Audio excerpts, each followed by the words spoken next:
دھاڑ کے بعد حالات سازگار۔ مظفر آباد میں حکومت اور جوائنٹ ایکشن کمیٹی کے معاملات طے پا گئے۔ فریقین نے معاہدے پر دستخط کر دیے، لیگل کمیٹی تشکیل دے دی گئی، مظاہرین گھروں کو واپس لوٹ گئے، تمام سڑکیں کھل گئیں۔ مسائل کے حل کے لیے ہر 15 دن میں کمیٹی کا اجلاس ہوگا۔ رانا ثناء اللہ کی گفتگو۔ پرتشدد واقعات میں قیمتی جانوں کے ضیاع پر افسوس کا اظہار۔ امیر مقام نے کہا بھارتی چینلز چاہتے تھے کہ مظفر آباد میں خون خرابہ ہو۔ راجہ پرویز اشرف نے کہا اب کسی کو سڑکوں پر آنے کی ضرورت نہیں پڑے گی۔ آزاد کشمیر میں کئی روز سے جاری کشیدگی ختم۔ حکومت اور جوائنٹ ایکشن کمیٹی کے درمیان معاملات طے پا گئے۔ معاہدے پر دستخط ہونے کے بعد سڑکیں کھل گئیں، مظاہرین گھروں کو واپس چلے گئے۔ کمیٹی کے رکن رانا ثناء اللہ نے بتایا مسائل کے حل کے لیے لیگل کمیٹی تشکیل دے دی، ہر 15 دن میں اجلاس ہوگا۔ عوامی ویلفیئر کے جو بھی مطالبات تھے ہمارے ایکشن کمیٹی کے بھائیوں کے، انہیں ہم نے وزیر اعظم پاکستان میاں شہباز شریف صاحب کی ہدایت پر جو ہے وہ ان کو سب کو ایکسیپٹ کیا ہے۔ ایک لیگل ایکسپرٹس کی جو ہے وہ کمیٹی بنائی ہے جو اس سلسلے میں جو ہے وہ ہمیں ایک بہتر راستہ جو ہے وہ اس کا تعین کر کے دے گی۔ وزیر امور کشمیر امیر مقام نے بتایا بھارتی میڈیا کی خون خرابے کی خواہش پوری نہیں ہوئی۔ نرم رویے سے اور آپ کے اخلاص خلوص سے یہ ممکن ہو گیا کہ اگر آپ انڈیا چینلز دیکھے اور ہمارے دوسرے وہ لوگ کے اس دن کے انتظار میں تھے کہ آگے کیا مزید بلڈ شیٹ ہوگی، مزید لاشیں گریں گے، وہی پورا نہیں ہوا۔ راجہ پرویز اشرف نے کہا آئندہ کسی بھی مسئلے کو لیگل کمیٹی کے سامنے رکھا جائے گا۔ ایک کمیٹی تشکیل دے دیے، اب آپ کو سڑکوں پر آنے کی ضرورت نہیں ہے، بلکہ کوئی مسئلہ بھی ہو، کوئی شکایت ہو تو آپ اس کمیٹی میں لے کر آئیں۔ وفاقی وزیر طارق فضل چودھری نے معاہدے کو امن کی فتح قرار دیا، معاہدے کی شرائط بھی عوام کے سامنے پیش کر دی۔ وفاقی وزراء کی کمیٹی اور جوائنٹ ایکشن کمیٹی کے درمیان مذاکرات کامیاب، الصبح معاہدہ طے پا گیا۔ آزاد کشمیر کی کابینہ میں وزراء اور سیکریٹریز کی تعداد 20 سے زائد نہیں ہوگی۔ مہاجرین کی نشستوں کے معاملے پر کمیٹی قائم، ہیلتھ کارڈ کے فنڈز 15 روز میں جاری کیے جائیں گے۔ ہر ضلع میں MRI اور CT اسکین مشینیں فراہم کی جائیں گی۔ وفاقی حکومت بجلی کے نظام کی بہتری کے لیے 10 ارب روپے فراہم کرے گی۔ وفاقی وزراء نے معاہدے کے نکات سوشل میڈیا پر جاری کر دیے۔ آزاد کشمیر میں احتجاجی تحریک کے خاتمے کا معاہدہ طے پا گیا۔ معاہدے کے مطابق پرتشدد واقعات میں ہونے والی اموات پر انسداد دہشت گردی قانون کے تحت مقدمات درج ہوں گے۔ جاں بحق افراد کے لواحقین کو اہلکاروں کے مساوی مالی فوائد ملیں گے۔ زخمیوں کو فی کس 10 لاکھ روپے معاوضہ دیا جائے گا۔ معاہدے کے مطابق دوران احتجاج جاں بحق افراد کے اہل خانہ میں سے ایک فرد کو 20 دن کے اندر سرکاری ملازمت دی جائے گی۔ مظفر آباد اور پونچھ میں 2 نئے تعلیمی بورڈ کا قیام عمل میں لایا جائے گا اور تمام بورڈز کو وفاقی بورڈ سے منسلک کیا جائے گا۔ منگلا ڈیم منصوبے سے متاثرہ خاندانوں کی اراضی کے قبضے 30 دن میں باقاعدہ ہوں گے۔ ہیلتھ کارڈ کے فنڈز 15 دن میں جاری کیے جائیں گے۔ وفاقی حکومت بجلی کے نظام کی بہتری کے لیے 10 ارب روپے فراہم کرے گی، جبکہ ہر ضلع کو مرحلہ وار MRI اور CT اسکین مشینیں فراہم کی جائیں گی۔ یہ بھی طے پایا کہ آزاد کشمیر کابینہ میں وزراء اور محکموں کے سیکرٹریز کی تعداد 20 سے زائد نہیں ہوگی۔ احتساب بیورو اور اینٹی کرپشن کو ضم کیا جائے گا اور احتساب ایکٹ کو حکومت پاکستان کے نیب قوانین سے ہم آہنگ کیا جائے گا۔ وادی نیلم روڈ پر 2 سرنگوں کی تعمیر کے لیے فیزیبلٹی اسٹڈی کرائی جائے گی، جبکہ مہاجرین کی نشستوں پر نظرثانی کے لیے اعلیٰ اختیاراتی کمیٹی قائم کی جائے گی، جس میں وفاق، آزاد کشمیر حکومت اور جوائنٹ ایکشن کمیٹی کے 2 ماہرین شامل ہوں گے۔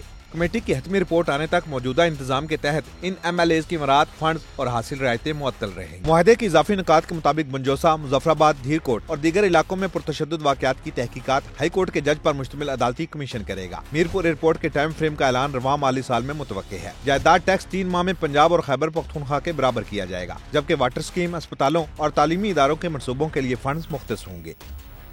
Azad Kashmir joint action committee نے وزیر اعظم شہباز شریف اور فیلڈ مارشل عاصم منیر کا شکریہ ادا کیا۔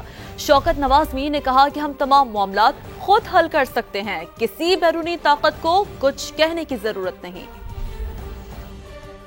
سائڈ سے نیت ٹھیک تھی، ہمارے مذاکرات دوبارہ ریسٹور ہوئے۔ الحمدللہ آج ہم یہاں بیٹھے اور ہماری تقریباً چیزیں بڑی اچھے طریقے سے ہمارے دور ہوئے، بڑی اچھے طریقے سے ہماری چیزیں سیٹل ہو گئی ہیں، جس کے لیے میں پھر ایک دفعہ وزیر اعظم پاکستان کا اور خاص طور پہ چیف آف آرمی اسٹاف جو فیلڈ مارشل میں ان کا شکریہ ادا کروں گا۔ ٹھیک ہے، کئی چیزوں میں اوور رول ہوا، ہم نے اس کا برملا اظہار بھی کیا، لیکن جب چیزوں کو ایڈمٹ کیا گیا تو فوری طور پہ اس پہ ریئیکشن دیتے ہوئے ان چیزوں کو جو انریسٹ تھا ریاست کے اندر اس کو ختم کرنے میں انہوں نے اپنا اداروں نے اور انہوں نے اپنا کردار ادا کیا، جس کے لیے ہم ان کا شکریہ ادا کرتے ہیں۔ یہ ہمارا اپنا اندرونی معاملہ تھا، اس کے اندر کسی ملک کو مداخلت کرنے کی کوئی ضرورت نہیں ہے۔ ہم بہتر جانتے ہیں کہ ہم اپنے مسائل کو کس طریقے سے حل کر سکتے ہیں۔ وزیراعظم شہباز شریف نے آزاد کشمیر میں مذاکراتی عمل کی کامیابی کو پاکستان اور آزاد کشمیر کی بڑی کامیابی قرار دیا ہے۔ انہوں نے حکومتی اور جوائنٹ ایکشن کمیٹی کے اراکین کو خراج تحسین پیش کرتے ہوئے کہا کہ امن کا قیام خوش آئند ہے۔ وزیراعظم شہباز شریف نے اپنے بیان میں آزاد کشمیر میں ہونے والے معاہدے کا خیر مقدم کیا اور مذاکراتی کمیٹیوں کے اراکین کو شاباش دی۔ وزیراعظم کا کہنا تھا کہ سازشیں اور افواہیں دم توڑ گئیں، تمام معاملات خوش اسلوبی سے حل ہو گئے۔ حکومت کشمیری عوام کے مسائل حل کرنے کے لیے ہر وقت تیار ہے، آزاد کشمیر کی خدمت جاری رہے گی۔ وزیراعظم شہباز شریف نے عوام سے بھی اپیل کی ہے کہ وہ افواہوں پر کان نہ دھرے، ماضی کی طرح کشمیری عوام کے حقوق کا تحفظ کیا جائے گا۔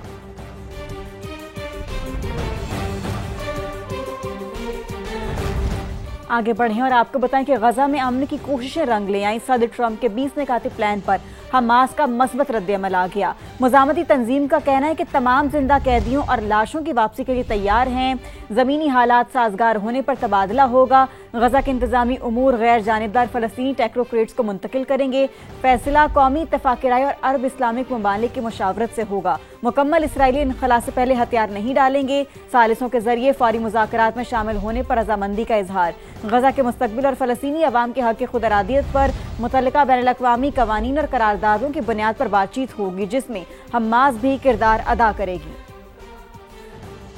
2 سال کی خوریز جنگ کے بعد غزہ میں امن کی امیدیں۔ حماس کا صدر ڈونلڈ ٹرمپ کے امن فارمولے کا مثبت جواب۔ تمام زندہ اور مردہ قیدیوں کی رہائی پر رضامندی ظاہر کر دی۔ حماس کی جانب سے جاری بیان کے مطابق تمام زندہ اور مردہ قیدیوں کو حالات سازگار ہونے پر رہا کیا جائے گا۔ قیدیوں کے تبادلے کی تفصیلات ثالثوں کے ذریعے طے ہوں گی۔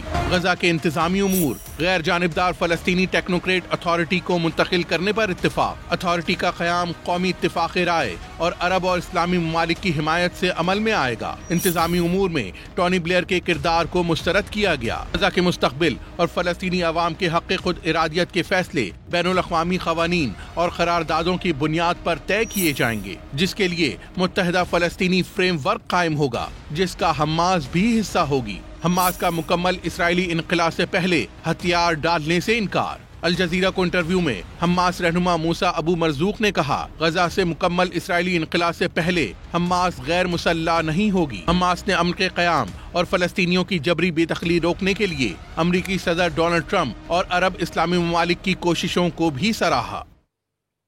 حماس کا مثبت جواب آنے پر غزہ میں جشن کا سما۔ آدھی رات کے بعد بمباری بھی رک گئی۔ عرب میڈیا کی رپورٹ کے مطابق وقفے سے فائرنگ کی آوازیں آتی رہیں، فضائی بمباری اور ڈرونز کی پروازیں رک گئیں۔ اسرائیلی حکومت نے غزہ میں زمینی آپریشن فوری روکنے کا حکم دے دیا۔ نیتن یاہو کے دفتر سے بھی بیان جاری کر دیا گیا۔ ٹرمپ انتظامیہ کے ساتھ مل کر غزہ میں جنگ ختم کرنے کے لیے اقدامات پر آمادگی کا اظہار کیا گیا۔ صہیونی آرمی چیف نے امن فارمولے کے پہلے مرحلے پر عمل درآمد کا حکم دے دیا۔